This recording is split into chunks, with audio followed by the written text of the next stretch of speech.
All right, welcome everyone. Welcome to the second meeting of PUB in November 2024. Under Portland City Code and state law, the Portland Utility Board is holding this meeting electronically. Board members and relevant city staff are attending remotely, electronically, or by phone, and the city has made it available for the public to listen to the audio broadcast of this meeting. The public will, of course, have an opportunity to provide comments during the public comment portion of the agenda, and you can always submit written testimony to the board by emailing utilityboard@portlandoregon.gov.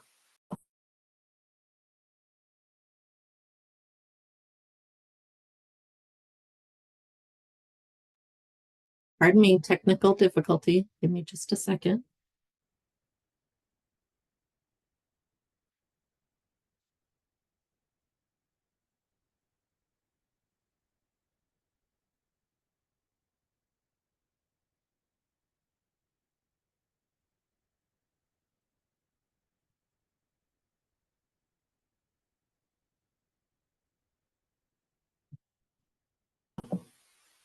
So All right. PUB believes and acts upon anti-racist principles in our meeting spaces and interactions with PUB. While every person has the right to share their personal perspective, we stand against wrongful conduct, particularly any conduct that is targeted towards people that are made vulnerable by systemic inequities. And this means stepping up as a community when there is wrongful conduct and fostering a space of learning and growth. And the way that we do that is we are active and deliberate. Coming to this meeting, we speak up and we speak out. Each of us is empowered to maintain the culture of the board that we are on, and we will remain focused on the individual, the impacted individual or population, and condemn the conduct, not the person.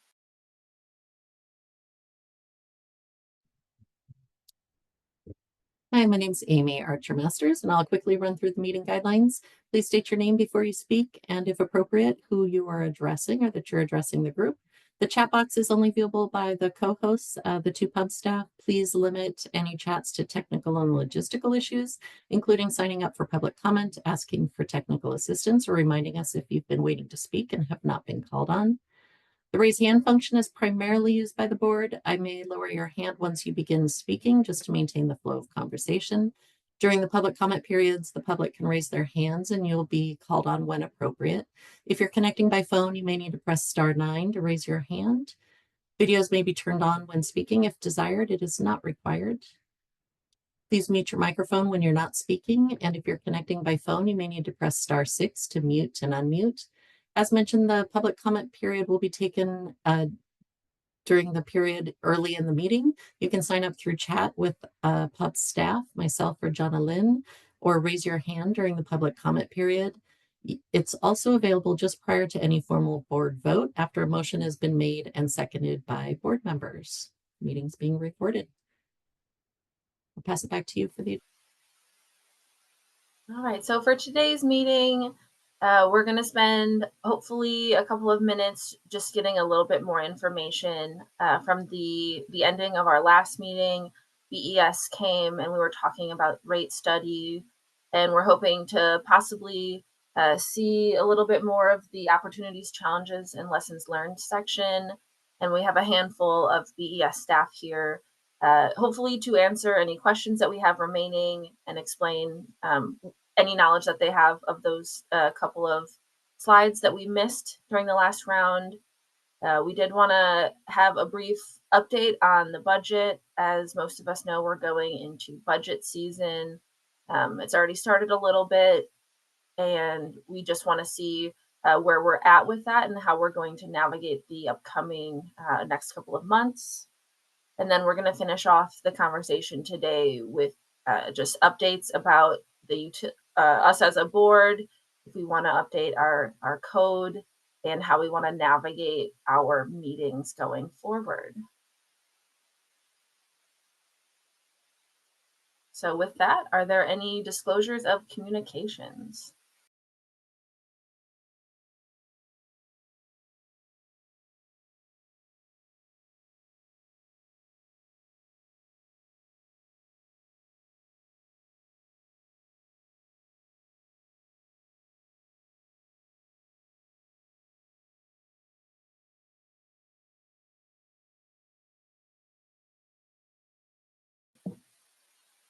All right, I'm not seeing any hands raised, so we can move on to the public comment portion. Amy, has anyone submitted a request for public comment at this time? We've not received any in advance, so if somebody in the room, feel free to unmute or raise your hand.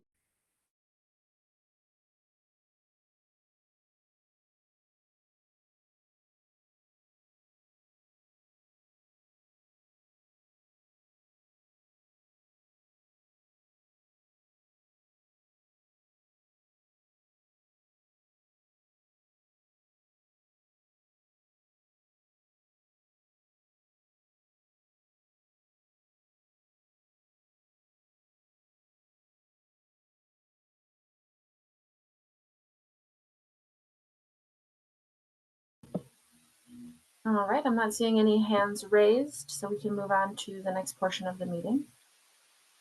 All right, so board members, we've got the September 3rd and November 5th pub meeting minutes to review. At this time, please raise your hand if there is anything that you see that needs to be added or adjusted to the current meeting minutes before we approve them.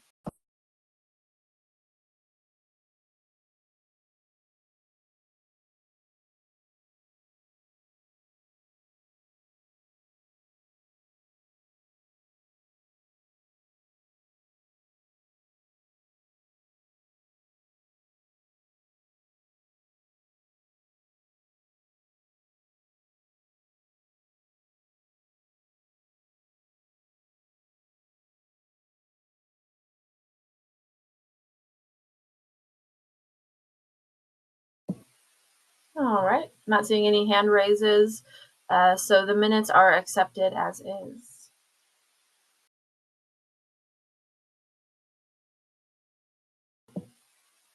All right, so at our last pub meeting, we heard from Bureau of Environmental Services staff about their progress related to the rate study and implementation. But because the agenda ran a little bit long, we didn't quite have time in the previous meeting to finish up the end of the presentation or really offer time for questions and discussions. It looks like Farshad, who was the person who was presenting the opportunities, challenges, and lessons learned, is not available today. But of course, we do have Anthony Martin, Aaron Abrams, and Sherry Peterson from BES who should be able to respond to our questions. And so with that, I can actually bring the BES staff to the floor if you wanted to provide any extra information at this time.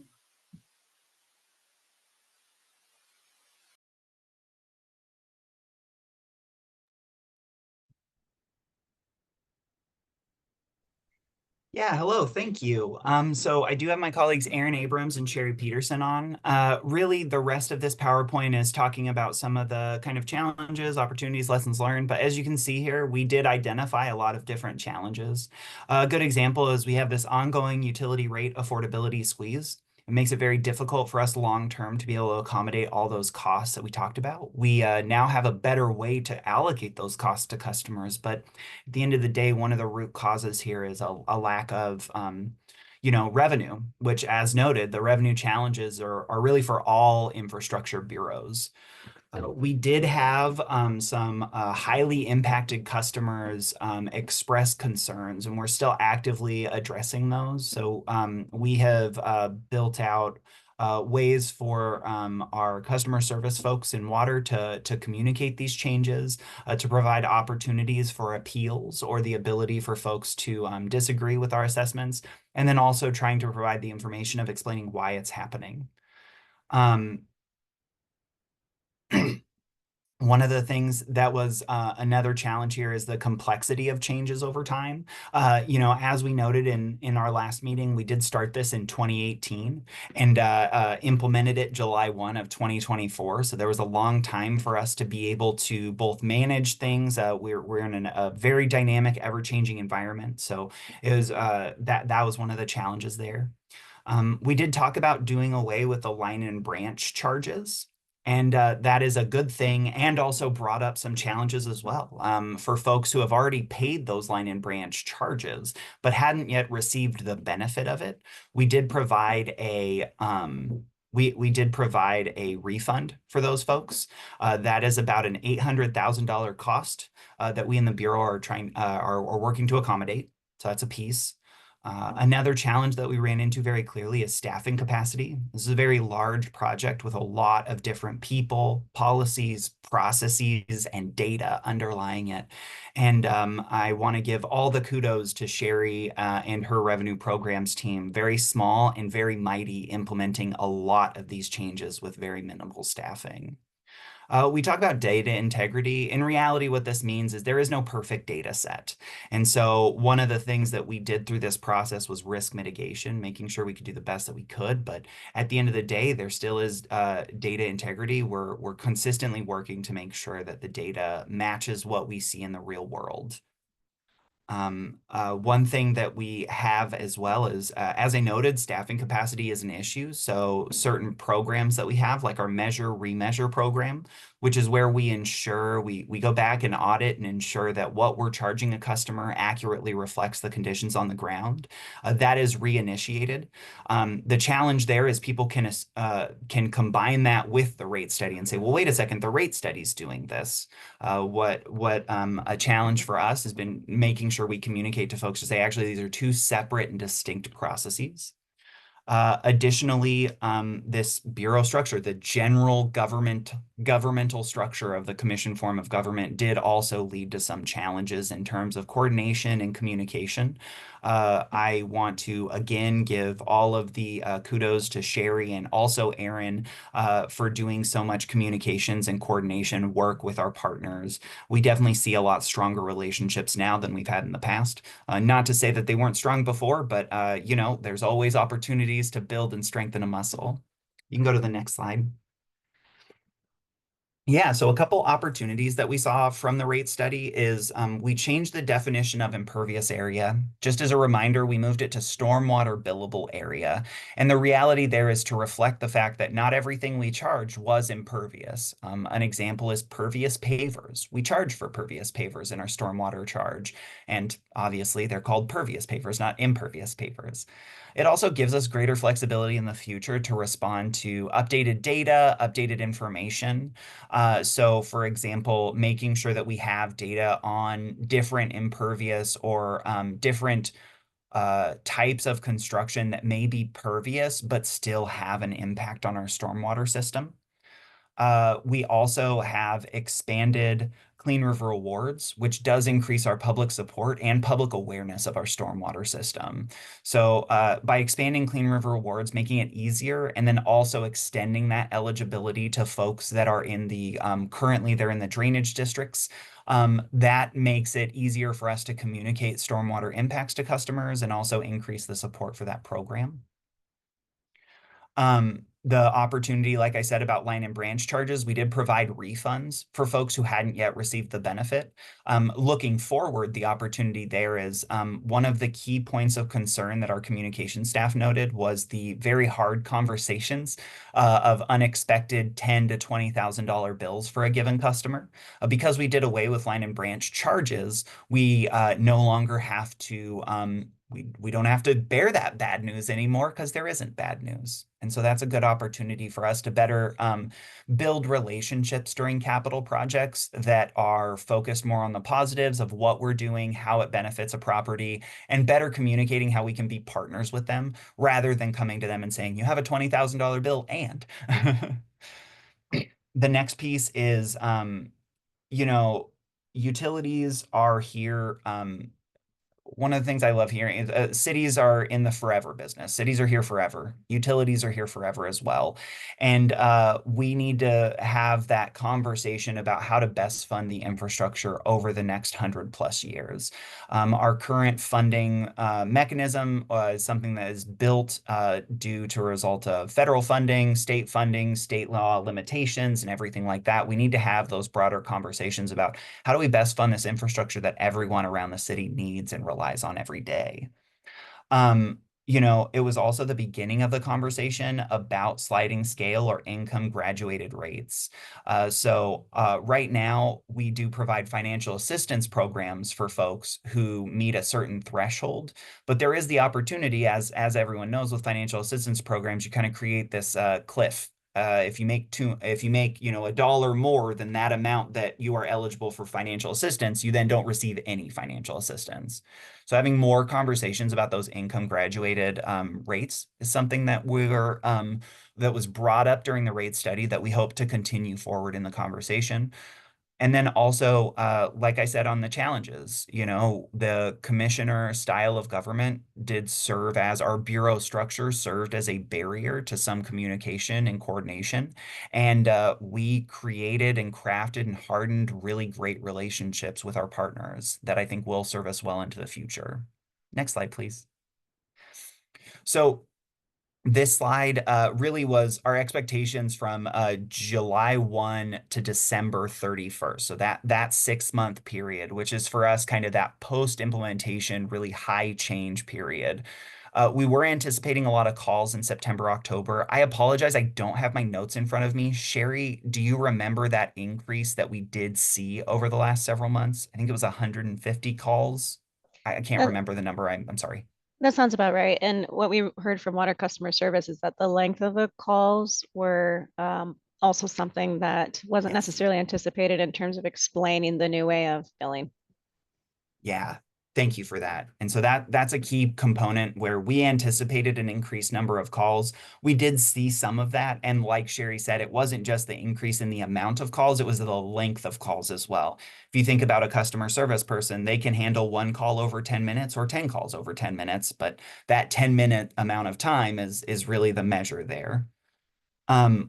One of the things we're also doing is making sure that we have that interim support for post-implementation change. We expected a large amount and have seen a larger amount of Clean River Awards applications. We have one person that's staffing that program, and it was not sustainable for us to be able to put all of that kind of change, that big influx on one person. So we've crafted service level agreements to ensure that everybody has that, so that our staff have the appropriate supports to very quickly turn around needs for people. We have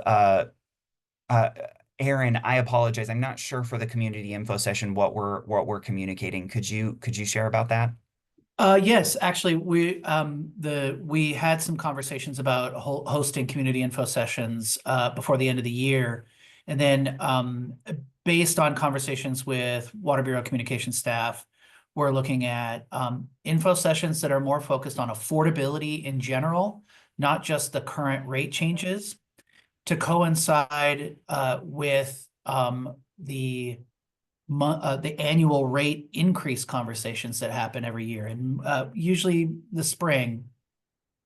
But this would be an opportunity to talk more about what it is that rates fund and how we can build affordability more effectively into our rates. So we had initially thought that community info sessions would be a place to come ask questions about their bill, and realized pretty quickly, well, we can't have conversations about individual bills in a public setting. But we can work in the new year to have conversations, more in-depth conversations, hopefully the beginning of an ongoing dialogue with the community about rates, affordability, and funding infrastructure for the next 100 years. So with this, I think this was a previous version.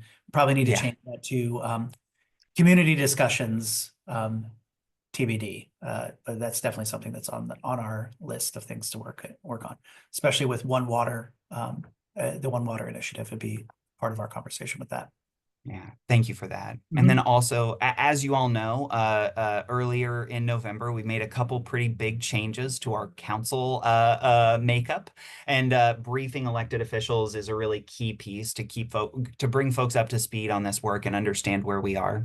And then finally, in the spirit of partnership and cooperation, we are developing joint service level agreements and affordability work plans in partnership with Water to make sure that we're all working towards the same goal in a coordinated and combined fashion.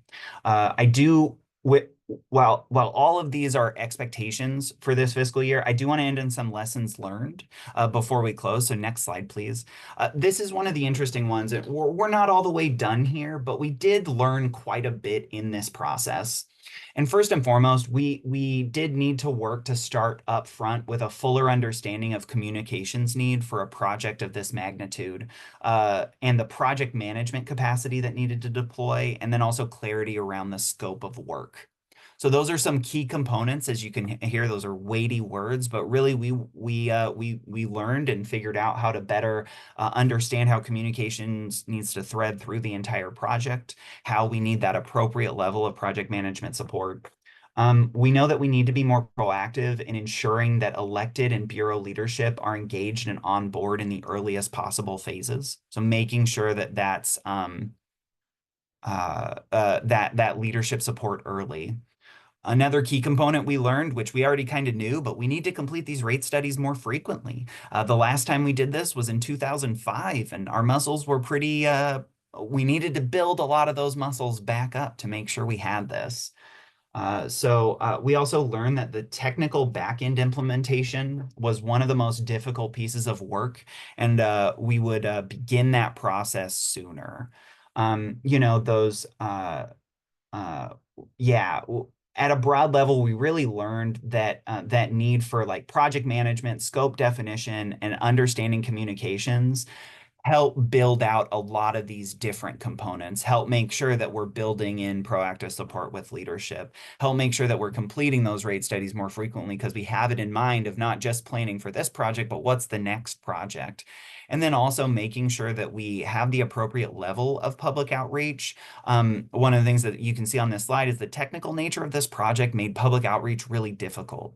We weren't and aren't talking about rate increases or what we're funding. We were really talking about making sure that the pie of current expenditures is sliced in the correct way, which is, you know, a slightly a harder conversation to engage folks into. And then finally, this initiative really reinforced the importance of close partnerships in the city and with our partners out in the community, and the criticality of those close and sustained coordination was really, really big. Really at a high level, we learned that big projects require big resources and big commitments. We already knew that, but you know, we're figuring out ways to better refine our approach. And we also learned, very importantly, that when we are completed, these rewards are really large and impactful on all of our customer base. So next slide. With that, that is really the end of this. I probably talked a little bit more than Farshad would have, and I apologize for that, but I wanted to try and contextualize some of the stuff, bring everybody up to speed. Yeah, and we're here for questions if you have any.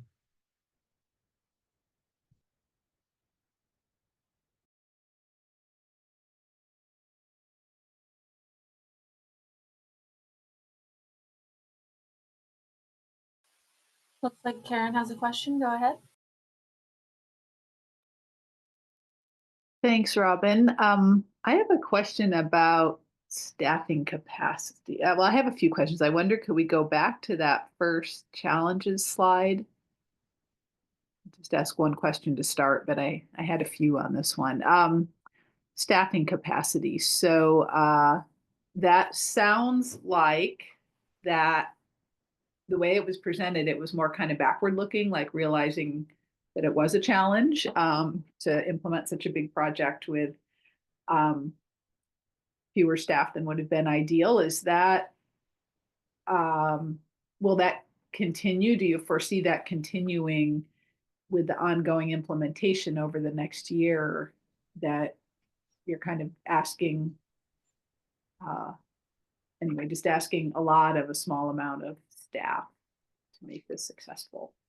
Yeah, that's a Sherry, thank you. Perfect. You're the perfect person to answer this. Happy to jump in. One thing I had mentioned when I last was in front of Pub were the service level agreements that we formed even internally with our own colleagues in our stormwater programs. So we were doing our best to leverage existing resources. That was an example in anticipating a response from customers that there'd be more clean reward registrations. That's just one example. of how we were trying to prepare for a higher volume for a very short term. So we saw post implementation as being July 1st through end of calendar year, and wanted to be prepared for that by leveraging existing resources. We also hired 3 interns to also be prepared for an increased volume and the sort of customer inquiries that we would manage in partnership with Water Customer Service. Going forward beyond the calendar year, we are looking at continuing to leverage some of those existing internal resources to BES when it comes to the data that is the basis for stormwater billing. So we are happy to say that we just brought on an analyst full-time to assist with a lot of the quality assurance and quality control work that is going to be really important on the stormwater billing side of things. That's the one additional capacity add that we had as a result of the rate study that will be continuous.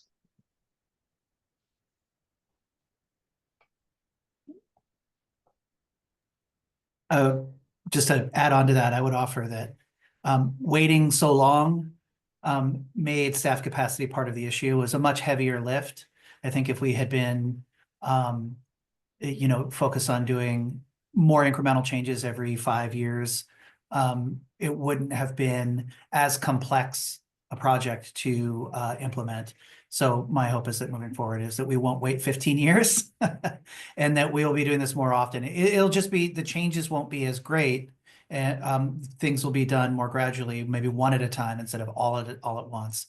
And it will take less staffing to lift it over the finish line. So that was a mixed metaphor, but there you go.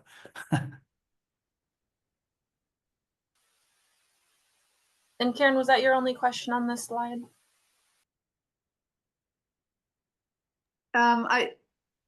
Let's go to Alexis, and I'll think about framing my other questions. Thanks though. Hi, everyone. I'm Alexis Reif, voting member. I actually have a question about the sliding scale and income graduated rates. That's something we've talked about a bit with the pub, and something that I'm particularly interested in. And I just noted that you said, or the slide said that the Water Bureau is planning something there too. So I was just wondering if you could expand a little, planning a rate study. So I'm just wondering if you can expand a little bit on process here, beginning of conversations. Or are we thinking like in 5 years, or is this an active conversation currently underway? Just I'm hoping you can expand a little bit on that point. Thank you very much, because I definitely want to expand. I cannot speak for the Water Bureau, but I don't know that income graduated rates are a complete or a kind of set component of their rate study. What I was more trying to say is one of the pieces of feedback we heard was a greater focus on income graduated rates in our rate study. We took that as a lesson learned and as a place for potential improvement in the future. So there is no clear deadline or timeline of when we intend to try and use that information or incorporate it. It's more a matter right now of making sure that we are just listening and reflecting what we've heard from our community process. The part of the reason why we bring up that Water is also planning a rate study is to say that we intend to make sure that they are aware of all the lessons that we learned and everything we heard. So it's more to say that we intend to make sure that Water knows about this, and not necessarily that there will be any action upon it in the short term. So thank you very much for clarifying that. I wouldn't want to accidentally promise something for my partners in Water and unintentionally set them up for failure. That's, yeah, thank you.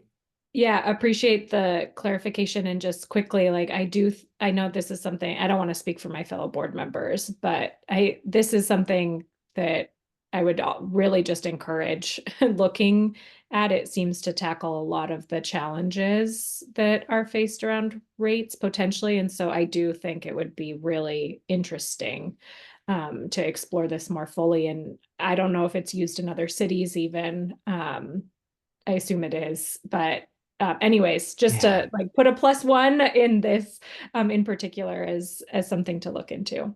Noted, and thank you. I'm no expert on income rates, but I know there are other cities who've done it to varying levels of success, and generally, to be frank, to not success. And so there's definitely a place that for there's more there that we'll look into. Great, thank you. All right, so we just have a minute or two to wrap up the conversation.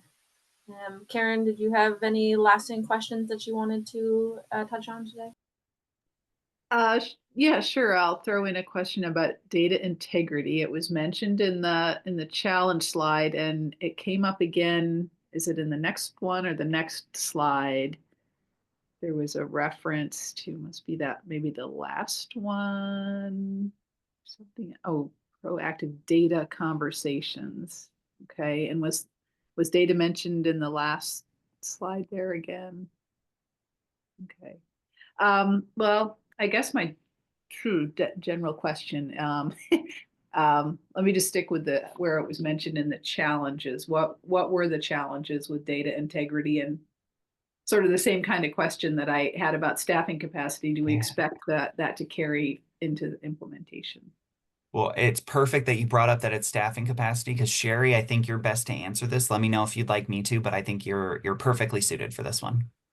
Thank you. Yes, we're putting a lot of energy behind looking at the data we're using as the basis of stormwater billing. And as you may know, for the rate changes and for us to be able to group our single family residential customers into either a small, standard, or large category, we relied on Multnomah County tax assessor data. And we also built a process for customers to ask for a review to ensure that we were billing them appropriately based on our new methodology. And going forward, we're looking at a couple of other options for the basis of our data. We may look at Ecopia, Canadian-based firm. I mentioned this the last time I was in front of you. And currently, when we do our reviews, it's worth noting that we look at aerial photography to identify what is that stormwater billable area. That is one of two components now for stormwater billing. So when we talk about data integrity, I would say going forward now through even next fiscal year, we're going to be looking at other potential sources of data. And we're also going to be looking at how we might find more efficient ways of validating that data and testing that data within the system to automate it to the extent that we can. So it's a less cumbersome process for both our Bureau staff, and that would reduce, the burden on staff, and also just a better customer experience for all of our utility customers. So that's what we're really focusing on going forward, and why we wanted to add that analyst to increase capacity for us to really spend a little more energy around that. And thank you. And just follow up, is that this same kind of data that you're talking about a couple slides hence when you say, wishing that the project had more proactive data conversations? Yes. Is that this? We're talking about the same data there. We are talking about stormwater billable area, formerly known as impervious area, which we use as a proxy for your impact to system with regards to stormwater service.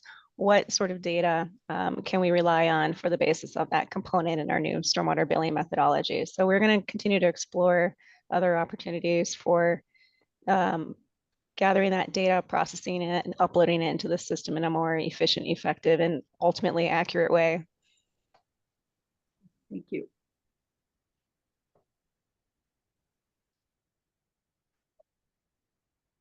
All right, so with that, I think we're going to wrap up the conversation here, Pub. As always, thank you to all of the BES presenters for providing your time and your knowledge for us. And if we have any follow-up or lasting questions, always just shoot them over to Amy and Jonna Lynn, and then we can get the information on the back end. So once again, thank you all. And with that, kind of leads perfectly into the budget conversation. We're entering budget season. As I said, the mayor has recently provided guidance for the utilities based on our rates and just navigating some of those opportunities, challenges, and lessons learned we'll likely have to engage with them in order to navigate the current mayor's guidance. So with that, am I giving the floor to Amy on this one? Yeah, I can take over. Thank you, Robin. So I just wanted to give kind of a brief update so that you've received some materials. I've sent out the mayor's guidance and some other communications that have come out budget related and links to information. So I just wanted to touch briefly on it today as a prelude to just understanding what to expect in upcoming meetings over the next couple months. And as an opportunity to, as we share this information, seeking any feedback from all of you on whether the plan makes sense to you, whether there's some gaps in information, anything that you want to make sure is addressed.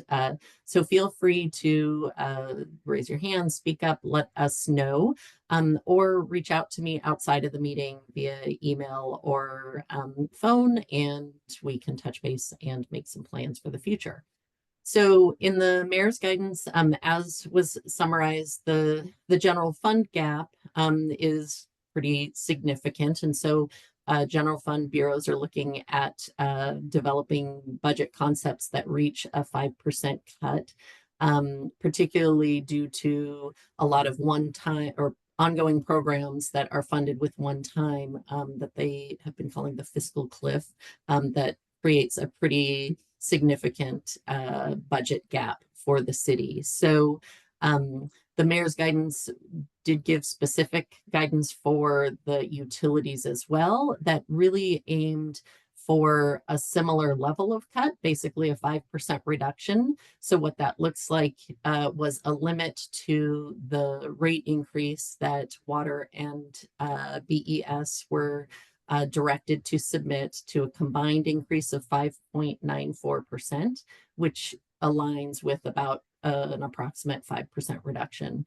So, and the other piece of that was also that the reduction in this year shouldn't increase future years based on the current financial forecast. So really requires a more significant look at what service or capital changes need to be made in order to achieve that, on top of the challenges that the bureaus are facing. Let me touch a little bit on process just to give a sense of where we're at. So I have just a couple slides that are from the city budget office that were used as part of the work session and some of the online materials for the public, and just want to highlight where we're at in this process. So this is a bit of a high level overview, but I'm going to focus on the next slide that provides a little bit more detail. But just at a high level, the city budgeting process, they're looking at, how it evolves over the next several years into a process and this new form of government that is approaching it as more of a cohesive approach for the city budget, less siloed by individual, commissioners in charge. That goes away, and it's more done collaboratively within the service areas, and then as city administration, and then taken to council for kind of final decision making related to policy and changes that are being considered. So where we're at right now, these first 3 phases have already taken place.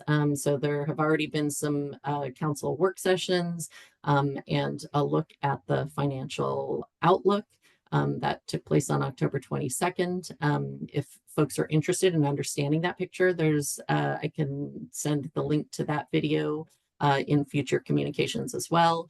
The mayor provided the budget guidance, which I just summarized, specific to the utilities. And so all of the service areas and bureaus within those service areas are working internally to develop and deliberate about budget concepts to achieve the goals that are set in the guidance and form their base budget. So we're currently, in the middle of phases 4 and 5. And we'll move into the later phases in next year. The early phase of the budget, looks quite a bit different because it's organized by service area. It's all still working towards that same goal of a balanced budget that comes out sometime towards the end of February. It just will have a lot more internal coordination on the city administrators team and the deputy city administrators of all those service areas working collectively as leadership to develop what they are recommending for public consideration and council consideration in formulating the mayor's budget. What that means for PUB specifically and how it relates to the bureaus are conversations with the bureaus. At this point, they're doing the budget concept development and discussions internally. We plan at our next budget meeting or our next PUB meeting, hopefully, to be hearing from the bureaus about this guidance and how it relates to them, their process internally within this new city budget process, a little bit about rate development, just kind of the surface level basics to make sure that it is good foundation for understanding the decisions and the cost pressures that are being impacting them.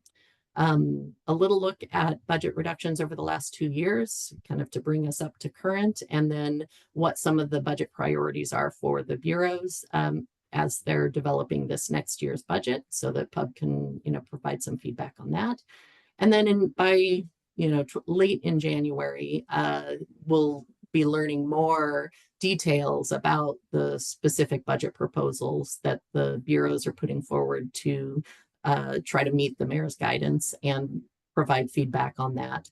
The pieces after that are still a little bit to be determined. In some ways, the spring looks, maybe similar to prior years in that there's work sessions that will take place. There's public engagement that will take place. Eventually the rate hearing. So we don't have specific dates for any of those events because it's still being mapped out.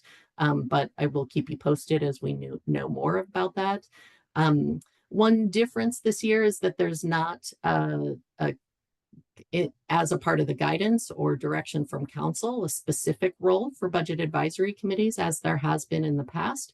But where bureaus do have budget advisory committees that exist, the bureaus can engage those in developing their recommendations and their draft budget. So that's how the two bureaus, Water and BES, are working. Is they're still engaging with PUB, trying to get your feedback throughout the process, as well as feedback once the draft budget has been put forward. So we will continue to engage with them on that. Are there any questions about the process as I've described it, or any specific feedback about the plan for the upcoming meetings?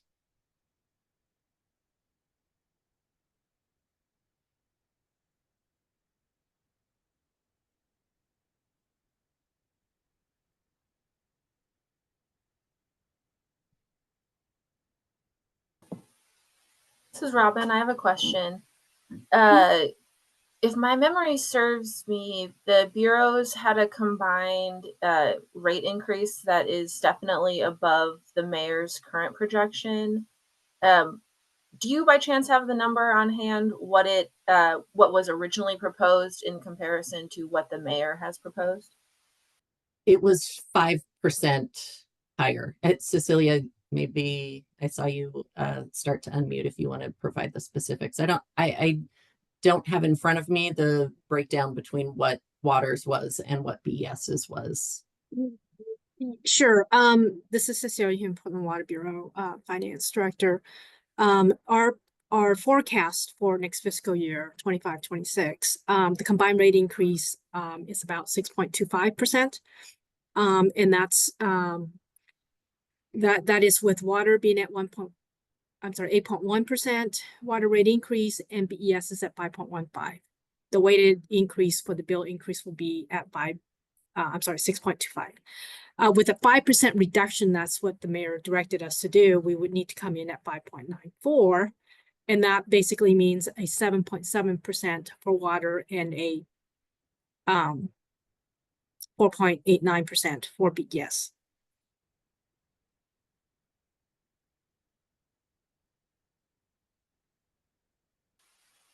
Thank you for that, Cecilia. Sure. Looks like Lorraine has a question. Thank you. Lorraine Wilson, voting member, POB. So as we move forward with this budgeting process, there is no back. There is, so I am curious as to how is community involvement being, is going to happen without the process we had for community input to advise or guide or whatever. And that is one of my questions. So for water and BES, the pub is still there, serves as their budget advisory committee. So they are not mandated to work with a BAC, but they are working with pub as a BAC. So what I hear is your question more citywide. I imagine there are bureaus that are still engaging their advisory committees like they have in the past, whether it's required or not, because that has worked for them as individual bureaus. I think what is still being developed and envisioned for the future is what it may look like down the road as they continue to move within these service areas, and what the advisory structure may look like either for service areas or citywide. In the meantime, what they've established for community engagement is that they do have the information that they're providing online. So there's 101 materials. There will be engagement on the trial budget that will take place in March. So once the city administration has done the internal work of making some proposals and providing information to the public, then that budget, as it has been in the past with the requested budget, this budget that comes from city administration based on what has come from all the bureaus and service areas combined, will be put out for public feedback. There will be work sessions like there have been in the past. There's opportunity for public testimony at any of the hearings. And there's budget comment form that is available, I believe, year-round on the budget website. And so that remains open and an opportunity for people to provide feedback. So that's what I know of right now. I think there's still details, this is evolving. And so there's lots of opportunity to provide input.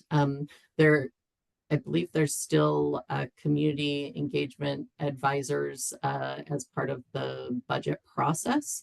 I'm not sure what that looks like. The other city budget office staff may have more details, or as I learn more as the process moves forward, I'll keep you all posted on any of those opportunities, specific dates of any community engagement sessions, hearings, etc. And part two, it's interesting. I don't know. I want to use a word, but it's a non-word. Interesting that that the bureaus that we engage with have decided that they're going to continue to work with us, even though that has been a challenge, even when they were mandated. Now that they're not mandated, I'm happy to know that they'll continue to work for us, but impact. And that leads me into overall conversation about, how communities engage, how the most impacted communities, how equity is centered, how the city's core values of being anti-racist and equity is seems to be, it seems like when we're in this space, we're always starting over. And here again, I believe we are starting over the work of centering equity and being an anti-racism organization. And I'm saying that based on the Government Transition Advisory Committee recommendation to the city of the new government that is dated September 2024. I read through that document, and the only mention, and I could be wrong about being anti-racist or equity, was when they stated the city core values. There is absolutely, that document gives me absolutely no assurance that being anti-racist or being equitable is on the forefront of this transition process right now. And I say that with all the other things that are going around, because I don't know if you all read the news a few months ago or whenever, don't trust my memory. As I told you all, I'm convalescing. So Parks and Recreation, which is not a bureau that we deal directly with, they got rid of the entire equity team, right? There are other areas within the city where I'm seeing that equity is being shoved aside.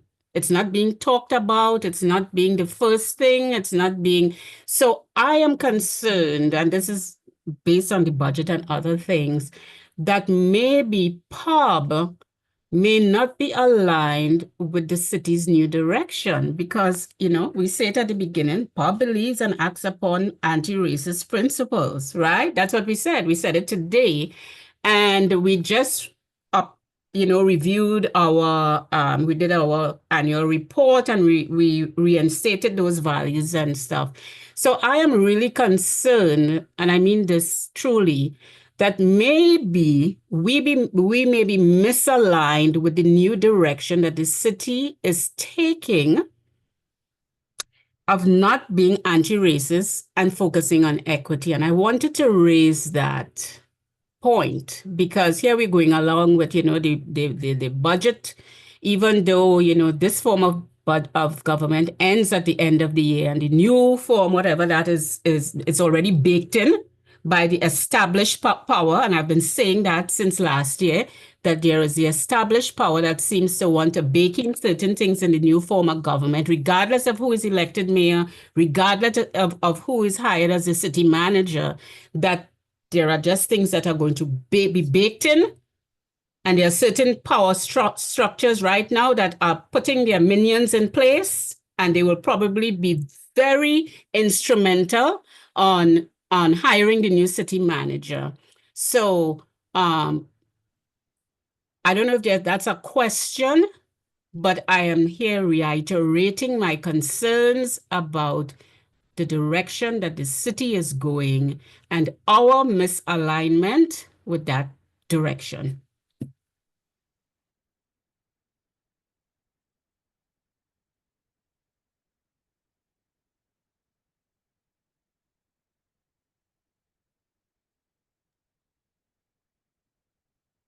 I hear your concerns, Lorraine. I don't have, I guess I don't have a way to respond other than a commitment to do a bit more research on how equity is being integrated into the budget process. I believe that there is intent for it to still be centered. I'm not sure what that looks like in the specifics of what has been provided, because I haven't looked through all the details of what's in the manual. There may be somebody else from the budget office or from one of the equity teams who could provide more details, whether it's right now or I can get it to you outside of the meeting. But it is still something that should be centered and considered in the budget concepts, in the balancing of the budget and the decisions, and certainly will be talked about throughout the process. At least that's my expectation, and I believe that the materials still center that. So, but I can How about, Anthony, Amy, if we get some feedback from the equity managers of the utility bureaus?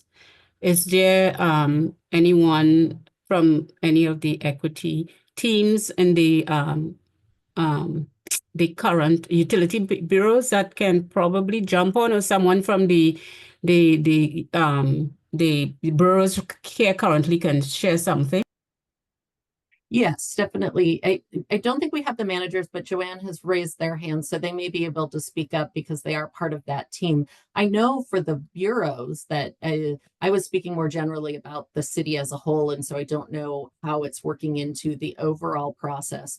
But I know that the equity managers and the teams within the utility bureaus are deeply integrated into their decision-making process as concepts are being developed, because they too have centered, their priorities and values that they've centered are very consistent with PUB's values. So I would not say that they're misaligned at all. They are very much aligned from what I've observed. Joanne, do you want to speak briefly? Absolutely. Sorry, one second. My phone is making noise. Hi, thanks everyone. So I am on the equity and policy team, and I'd actually raised my hand a little bit earlier to support what Lorraine was saying and say that I think that this is something that we could, as PUB, carry over in our message to City Council, which I think is our next topic. Like, who do we want to be as PUB, and what kind of message do we want to carry to City Council? I think we could continue to lead with a really strong equity message and advise that, equity continue to be the lead as we're creating budgets across the Bureau. Specifically to the Water Bureau's budget and how equity is integrated, I don't think I'm the best person to speak to that. And I don't think anything has changed since the last time our equity manager, Eric Pacheco, came to talk to the Water Bureau about how we're integrating equity, which wasn't too long ago. So I don't think I would have anything new to share on that. I just wanted to, amplify what Lorraine was saying and say that I think that this leads really well into our next topic, which is like, if we have a choice, what do we want PUB to be? How do we want to interact with City Council? And like, what's the banner that we're carrying forward in these first, like, really critical impression giving interactions with City Council? Thanks.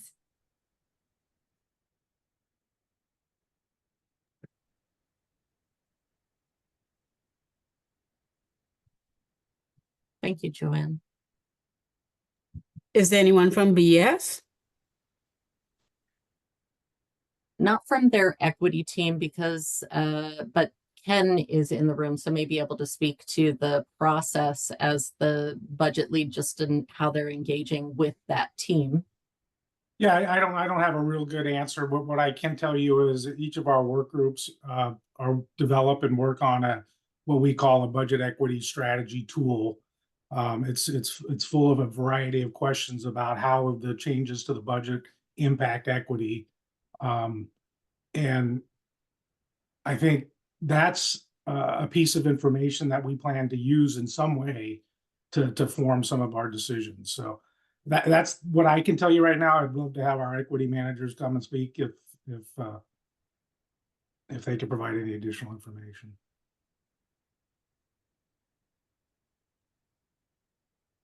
Karen, go ahead.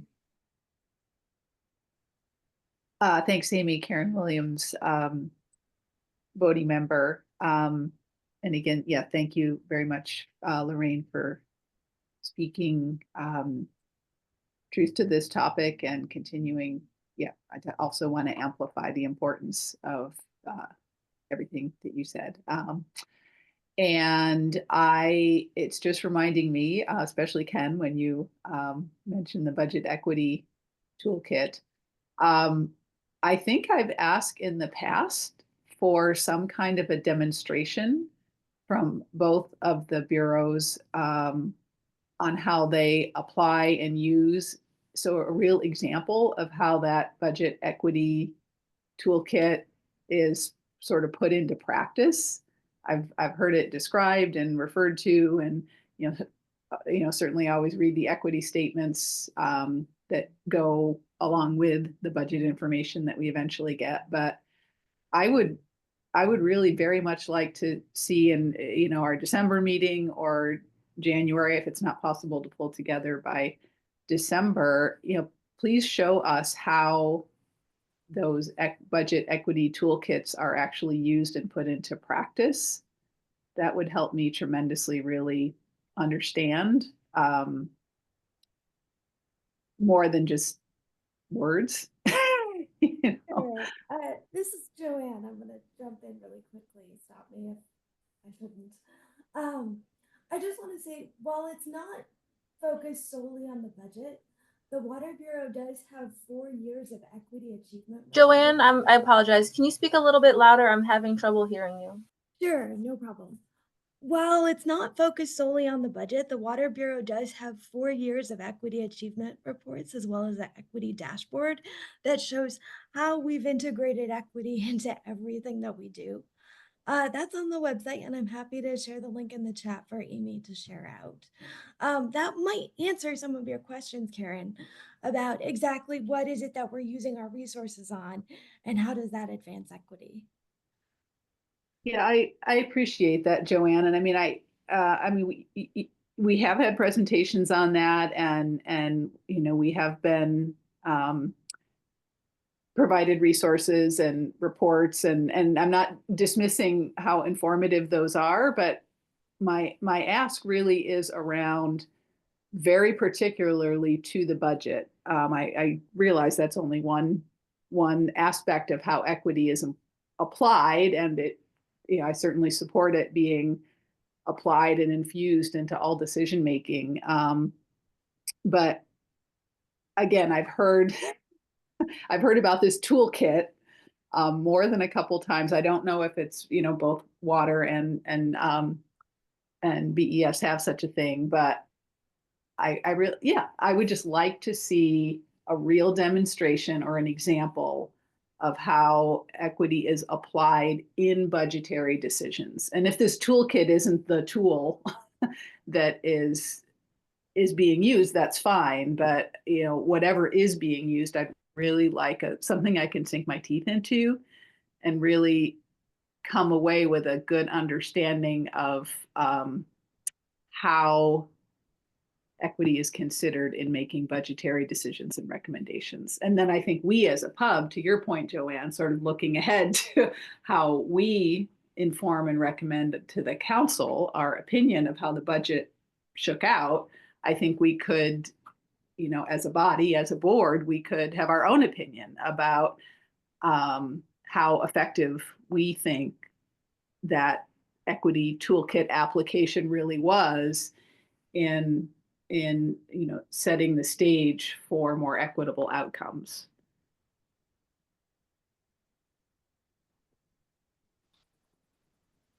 I hear what you're saying, Karen, and I will work on the specifics of where in the future meetings and presentations, making that tangible connection as an example of decision making could happen. I see Edward Campbell has hand raised and maybe wanting to speak up on this topic. Yeah, just a quick response related to the question about equity, because I think we're talking about a couple of different things here. So I just wanted to hopefully help us sort these things out so that we respond effectively to the request from Pub. So the equity data toolkit is a tool that is used broadly for all kinds of different analyses related to equity impacts to service delivery. And it's something that got piloted within the utilities, but has citywide access to it to explore various questions related to service delivery. So we don't use that, or at least water doesn't use that to comprehensively look at its budget relative to equity, but there is a separate process that's led from the CBO that asks us to do an equity analysis of our budgets each year. And so I guess I just want to make that distinction so that we can kind of bring you the right analysis. The Equity Data Toolkit is a great tool. It's an amazing tool. I feel very proud of our organization's participation in developing that tool. But if we come to you and give you that presentation, I don't know that it will specifically provide you this more granular sort of thing that I think you're looking for relative to budget development. That's over the last 5 or 6 years, that's just been a regular part of budget development, this other piece that's related to what we turn in. And our equity director, Eric Pacheco, is the one who has been responsible for conducting that analysis. And so he would be a great person to come and speak to that. We don't have it yet for this year because that's part of the ongoing process, but we could certainly show you past years how we've applied that, what it looks like.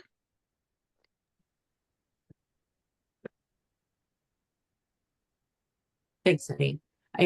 I think you're exactly right that really what is being asked about is the more granular piece, which is how equity is integrated into the budget decision process. So I will work with Cecilia on your side and Ken and Farshad with BES as well as to how to be responsive to that piece because I think there's just different ways in which PUB has seen it in the past, and Karen's been through many budget years and so has seen in program narrative specifically addressing equity and changes and impacts within specific program areas, as well as the equity tool that is used as the budgeting document. So there's different formats in the past, and I think just wanting to understand how decisions actually were impacted based on the use of some of those equity tools or how it's integrated. Lorraine, and then Robin. Probably my simple description about my concern is Portland, the city of Portland has employed racist systems. We know that. That's a fact. Okay, there are certain, I could give you a redlining, we could go into, there are certain deeds that say don't sell to Black people, there are all these things. Okay, that's the starting point. That's where we're starting from. Whatever tool, system, or whatever it is that the city is using, and specifically the utilities bureaus, I want to see what is the outcome, show the outcome that has moved the city from that fact of being racist to where it's creating a more equitable outcome to these people who have been targeted and impacted. Black communities, brown communities, etc., etc. I don't know if that simplifies it. I don't care whether it's a tool you're using to determine how utilities are distributed, or whether it's a budget, how it's used to disburse funding.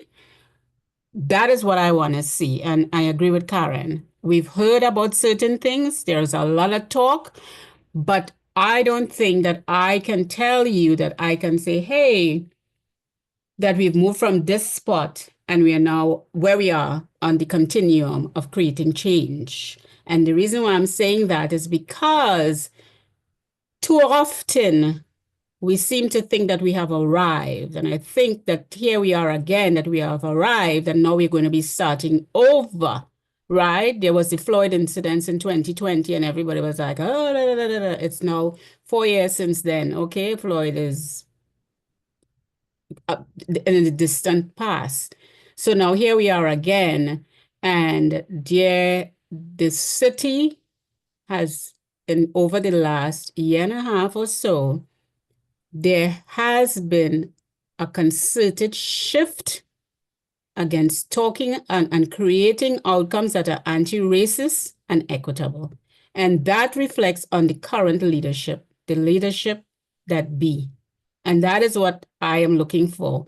How have we moved the needle? Where are we at in that line of continuum? And that's what I want to see. Whatever is being used, whatever is being applied. Because we can sit and theorize and talk intellectually about whatever while people are hurting. And I used this analogy a time ago. You are hitting me on my thumb, and I'm telling you that you're hitting me on my thumb, and you all are sitting there theorizing about, oh, I wonder if it's a metal hammer or whether it's a rubber hammer and it's a da-da-da-da-da. And if you use a rubber hammer, it will be less harm than whatever. For the person whose thumb is being struck, they don't care. They want relief. And that's what I'm looking for.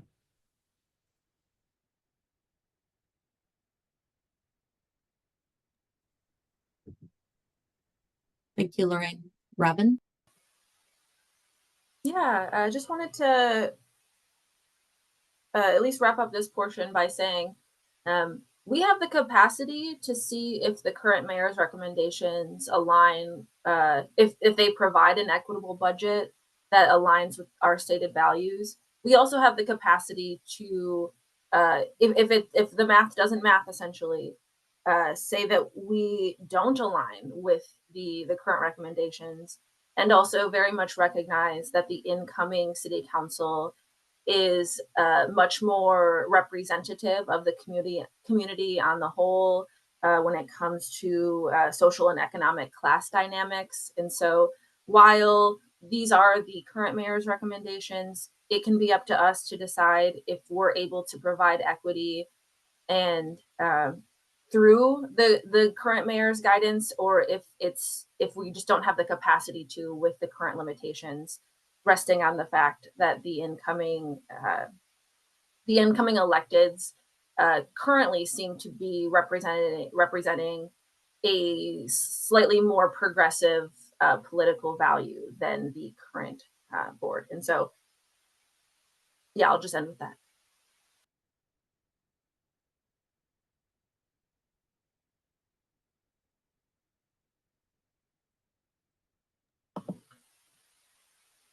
And then we have a handful of topics that we wanted to discuss, but with the limited remaining time, Amy, I was thinking it was important to address the vacancies as well as the upcoming meeting formats. Yes, absolutely. Thank you, Robin. So I did want to share, as I indicated in my read ahead materials, I didn't have the official document yet, so I didn't want to disclose too much, but we did receive that over the weekend. And unfortunately, the news that Heather de Melgar, she moved into a new work role towards the end of the summer, and has been struggling under the workload and the time availability to stay as engaged with the pub as she would like. And so after some conversations, she confirmed that she was resigning from the utility board. And just due to the demands, certainly shared appreciation for the time that she has been able to engage, and she has enjoyed being on the board, but just had to make this decision to achieve the balance that she needs given her new role. And unfortunately, part of that meant time conflict, so that she couldn't be here today or at the next meeting to share that news. So I'm just sharing it on her behalf. So with that departure, as well as the loss of Bob recently, Pub does have 2 vacancies, and we have vacancies that come up at the end of every year. So we also have 4 positions that on top of those that would be coming up at the end of or in next spring, by the end of June. So I wanted to just put on the table some conversation about those 2 vacancies and whether to proceed and attempt to fill them now or wait for the later recruitment that we'll do in spring. But that would leave us with, again, down in numbers and bigger challenge during budget season and everything else, reaching quorum at meetings.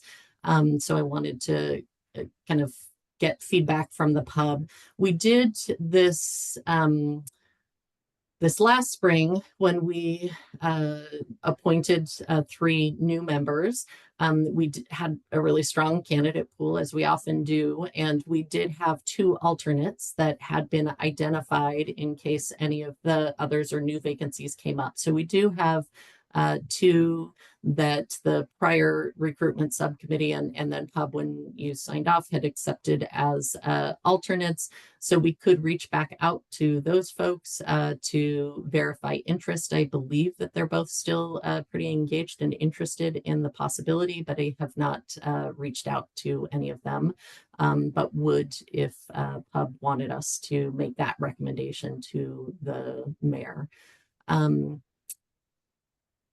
The question was asked about whose vacancies are coming up in spring. One is the labor seat, so that seat would be refilled through the labor process. The 3 others, it includes one who is reaching the end of 2 terms, so they would not be able to reapply or be extended. That's Karen. And then we also have Lorraine and Alexis, who are reaching the end of their 3-year term and would be eligible to be considered for additional. So it kind of depends on the circumstances and individual decisions that they'll make come next year. Robin. Yeah, thank you, Amy. And of course, someone is calling me. Ignore. I just want to start by thanking Heather for their input in the work of the Pub since their joining of the team. And it's a loss for us, but it's definitely exciting news that they are coming into a new role and very much putting their head into it. And so I'm happy to hear that Heather is on to new things and they will be missed. Initially, I wasn't aware that Heather was going to resign. And so my initial thoughts when it was just the passing of Bob was to leave the seat open, thinking that this is pretty in-depth budget work for the next couple of months and that it might be better to have one less person, but everyone knowing what to expect of the budget season. But then finding out that we're going to have an additional vacancy, which would basically mean we would have 9 Pub members with a quorum still set at 6. It does have me leaning into appointing those 2 alternatives from the most recent session in order to navigate quorum, of course, but also just to get their input, as it might be hard to navigate budget season. Which is very in-depth work with a limited amount of Pub members. So that's my input. Thanks, Robin. Chris. I just want to give a heads up. I am the labor representative, and we are in negotiations with the city. We are going to be getting a state mediator to because where the talks are going, and that's going to limit my time available here. But I will try to make myself as available as possible. But I just want to give everyone the heads up that I could be more restricted. That's why sometimes on Tuesdays I haven't been able to make it, because we're in negotiations with HR every Tuesday. And then we'll be going to with the state mediator starting in the middle of December. And our contract is up December 31st, and we do not have a deal currently. That is all. Thank you for that update, Chris. So I've heard Robin's leaning. Is there any feedback from other members on the board? Karen. Karen Williams, voting member. I also support at least reaching out, engaging continued interest of the 2 folks that the subcommittee identified as, strong candidates among a strong candidate pool. For all the reasons that have been mentioned, I recognize would be asking a lot of them to get up to speed quick, but knowing how supportive Amy can be, knowing that we now have John Lynn on board. I think we can, and anyway, among our existing pub members, I think we can provide to new folks the support they need to get through and contribute during budget season. I think we have that capacity. Thank you for reminding me, Robin, that we do have capacity agency ourselves. So yeah, I would throw my weight behind that proposal as well. Thanks, Karen. Alexis, go ahead. Yeah, this is Alexis, voting member, and I agree. And I'll just echo exactly what Robin and Karen said, that it makes sense to reach out to the two alternates and see if they're still interested and have the capacity, and pursuing adding them if they're still interested. Great, thank you. I will follow up. I see thumbs up from others in the room. And so I will follow up with those individuals, see where they're at, and then talk with folks internally and with the mayor's staff about next steps. And when I speak with the candidates, I will be fully transparent about what season we're moving into and you know, the challenge that it may pose, but it also, you know, brings more people up to speed for the subsequent years earlier too. So I think that can be beneficial as well. So, all right. The next item that I was going to potentially have a bigger conversation about the code update. We did just receive a confirmation yesterday that the citywide code package went forward. And so I will share with you all after the meeting what specifically changed in pub's code as part of that package. It was all of the administrative changes related to doing away with commissioner in charge language, putting in either city administrator or mayor, depending on which level was required. So I will share with you what that looks like currently. And then if there are future conversations that pub wants to have about anything else that, you know, there weren't deeper changes that were made regarding purpose or, you know, other components of it. So if that is something that pub wanted to pursue or emphasize differently, we can talk about that in future meetings for potential code updates. But at least in the interim, administratively, the code cleanup happened that makes it so that we continue to operate and know which level, whether it's city administrator and deputy city administrator or mayor, that we coordinate with for different levels of decision making and appointments and that kind of thing. So I will share that with you after the meeting. And I'm conscious of time that we are already near the end of the meeting. So Robin, do you want to touch on anything else before we talk about future meetings? Because meeting schedule and upcoming schedule during December was one of those topics. Well, with the time remaining, I think I just want to put it out into the ethos, and we pub members can kind of decide in the upcoming week or so. And please get back to Amy and John Lynn on this one. But of course, holiday season is coming up. We have a Thursday, December 19th meeting that sometimes overlaps with the holiday hustle and bustle. And so we just wanted people to engage with their schedule to figure out if the December 19th meeting is still open and available for their time, if it needs to be canceled, or if we would benefit from pushing it up a week or so. And that way we're not overlapping the work that we're doing with everyone's very busy holiday schedule. And I think that also just goes in tandem with the January 7th meeting. Personally, I think it makes more sense to adjust the December 19th if there's any issue, but of course want to leave that up to the board to decide. And then touching on how we navigate our monthly times together. During the field trip to the Bull Run Dam, it was discussed that some pub members might be interested in kind of shifting how we navigate each monthly meeting. Historically, Pub has had like a full general meeting for one of the meetings, and the other one is committed to subcommittee meetings.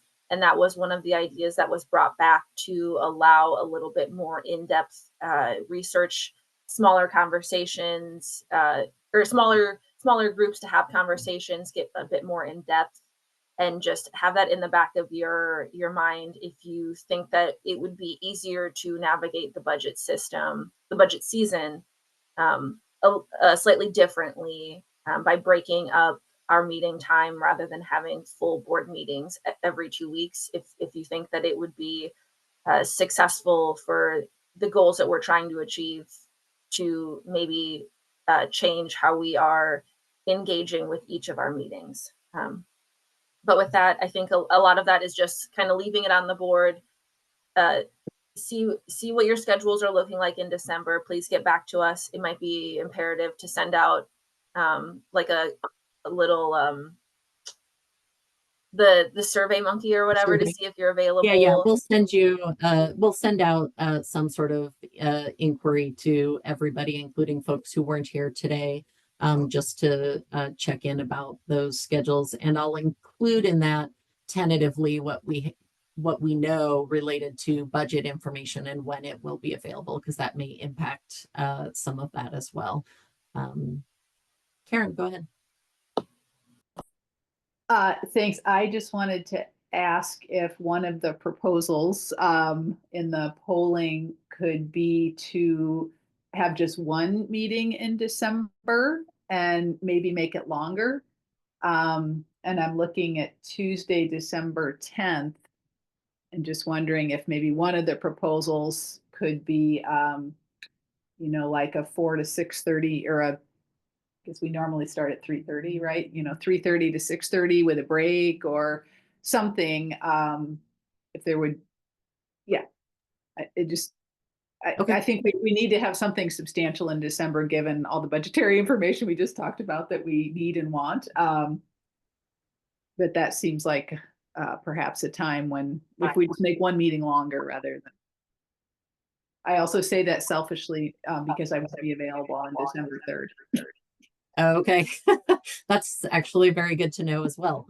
So I will actually include a question about December 3rd availability, so that we can kind of see over these next several meetings what it is looking like and what some alternatives might be. So thanks for that suggestion. We will definitely get that out. So that probably is where we can almost end. I do want to just say thank you to Karen for your help finalizing the annual report. So thanks for volunteering for that. That has been submitted and posted on the Pub website. Thank you to everybody who contributed to that, but especially Karen for taking on that last little piece and helpful feedback, and to Jonathan as well. We will touch base and follow up about these upcoming meetings. So right now the priority is centered around budget, and we will identify other topics and meeting times as we move forward. And I think with that, meeting adjourned. Thanks, everyone. Thank